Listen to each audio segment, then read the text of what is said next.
अखिलेश्वर अकारण करना वर्णालय भक्त वांछित कल्प करूं तरंगित विनिंदित पीताम्बरधारी श्री बालकृष्ण लाल की वाममय प्रकृति श्रीमद् भागवत महापुराण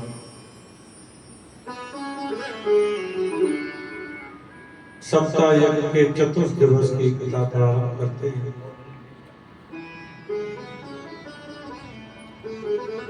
कल हम अजामिल उपाख्यान की कथा सुन रहे थे। 49 मतगणों की उत्पत्ति, उनका वर्णन सुना। आगे परीक्षित ने एक प्रश्न किया आचार्य सुखदेव जी से कि संप्रियं स्वदं वहां भूतानां भगवान स्वयं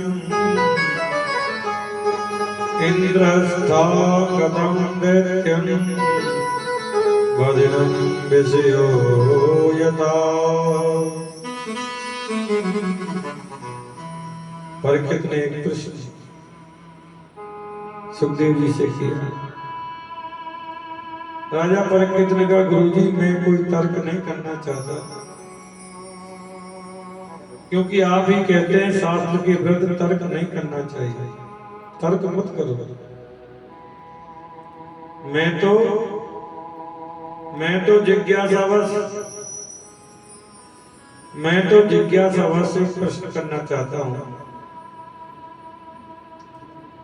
क्या? राजा ने पूछा कि परमात्मा की दृष्टि तो एक जैसी होनी चाहिए, लेकिन बोले देवता भी उन्हीं के पुत्र हैं, दैत्य भी उन्हीं के पुत्र हैं, फिर दुष्ट भी उनके पुत्र हैं और भक्त भी उनके पुत्र हैं, लेकिन भगवान राक्षसों को मारते क्यों हैं और देवताओं को बचाते क्यों हैं? यदि भगवान ऐसा करते हैं तो क्या ये भेद बुद्धि नहीं? क्या ये भगवान की दृष्टि अच्छी है कि राक्षसों को क्या उनके पुत्र नहीं है?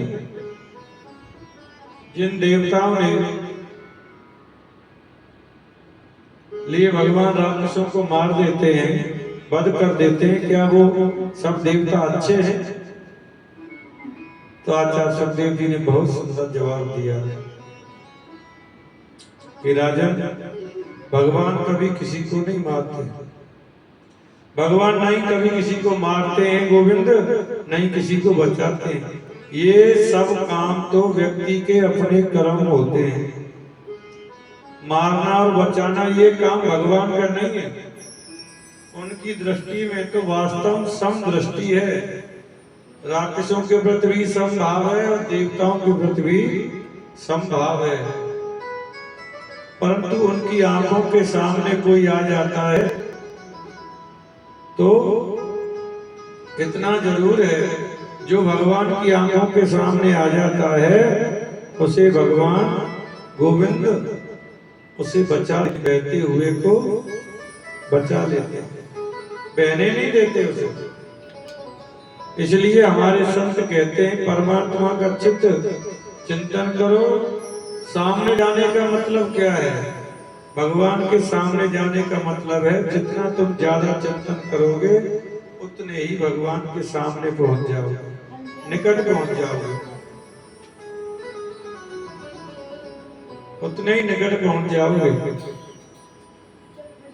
तुम्हारे बाबा युधिष्ठिर ने यज्ञ किया, राजसू यज्ञ किया, और उस यज्ञ में एक प्रश्न हुआ था परीक्षित के पहले पूजा का अधिकारी कौन बने?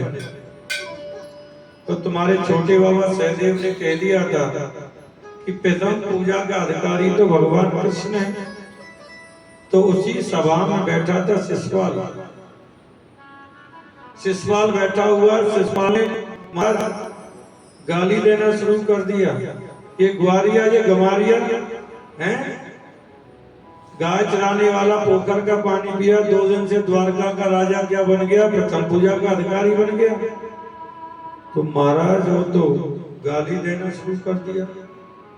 अब पांडवों के सामने कोई भगवान को गाली दे, महाराज अर्जुन ने गांडी उठा लिया, कैसे अभी बताता हूं।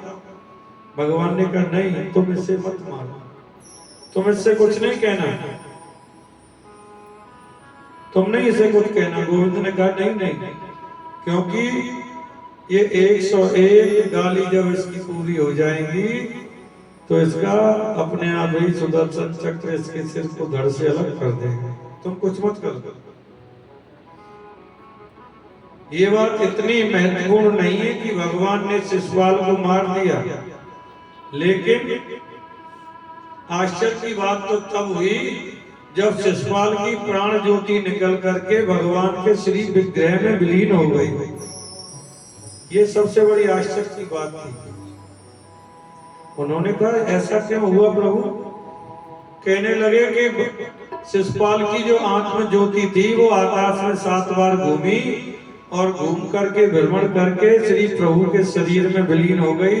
हमारे शास्त्र कहते हैं वैकुंठ जाना भी मुक्ति है, लेकिन सबसे बड़ी मुक्ति कौन सी है?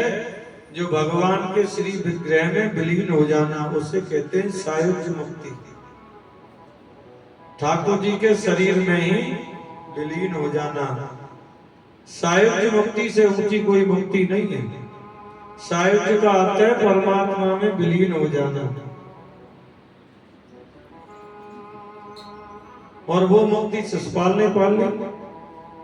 तुम्हारे बाबा युधिष्ठिर ने कहा था, अरे जिसने गिन गिन करके गाली दी ऐसे दुष्ट को तो नरक में सड़ना चाहिए था, फिर इसे सायुज्य मुक्ति क्यों मिली?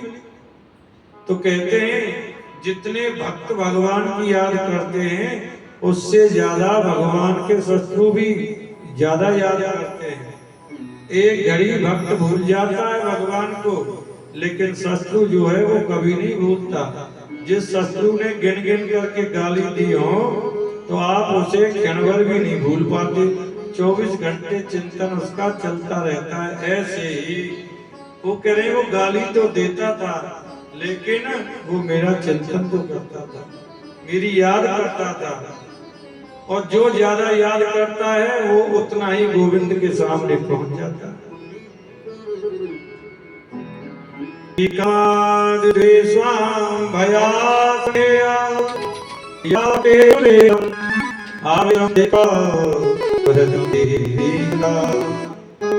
नारद जी ने कहा माना शिशुपाल कृष्ण को गाली देता था, लेकिन उस वक्त भी तो वो भगवान को याद ही करता था, उस वक्त भी तो याद करता था। इसीलिए भगवान की तो समदृष्टि है। देवता भी उन्हीं के पुत्र हैं और दानव भी उन्हीं के पुत्र हैं। सुखदेव जी ने कहा राजा, नारद जी ने तुम्हारे बाबा से कहा था कि आप ये समझना कि शिशुपाल की कृष्ण से शत्रुता इस जन्म की है, 3 जन्मों की शत्रुता है। पहले उसने हिरण्यकश्यप बन के प्रहलाद का बहाना बना करके शत्रुता की, नारायण से देश किया। दूसरी बार शिशुपाल रावण बना तो माता जानकी के बहाने उसने रघुवर से बैर किया, और तीसरी बार में शिशुपाल मुक्त हो गया। युधिष्ठिर ने नारद जी से पूछा प्रहलाद को बहाना बना करके कैसे? बोले प्रहलाद को बहाना बना करके उसने मुक्ति पा ली, हिरण्यकश्यप बना था। तो कहते महाराज मुझे विस्तार से सुनाइए, ऐसे 2 शब्दों में कहने से आनंद नहीं आएगा। तो सुखदेव जी कहते हैं, कहा कि राजन कल मैंने कहा था कि हिरण्यकश्यप का जो छोटा भाई था ना हिरण्याक्ष, भगवान ने 12 का रूप जब धारण किया, हिरण्यकश्यप का वध कर दिया। अपने भाई की मृत्यु का बदला लेने की वजह से वो द्वेष करता है भगवान से द्वेष करता है। और इधर नारायण के नाम से तो इतना चिढ़ता है कि कोई एक बार उसके सामने नारायण नाम ले दो तो गुस्से में आ जाता है। हिरण्याकश्यप की पत्नी का नाम है कयाधु। कयाधु के 3 पुत्र हैं, चौथा पुत्र होने वाला है, चौथा पुत्र होने वाला। हिरण्याकश्यप तपस्या के लिए गया, तपस्या करने के लिए चला गया, पत्नी से कहकर के गया था जब तक मैं लौट करके ना आ जाऊं, जब तक मैं लौट करके ना आ जाऊं तब तक तुम गर्भ को धारण करके रखना। और देवता लोग तो उससे द्वेष करते थे।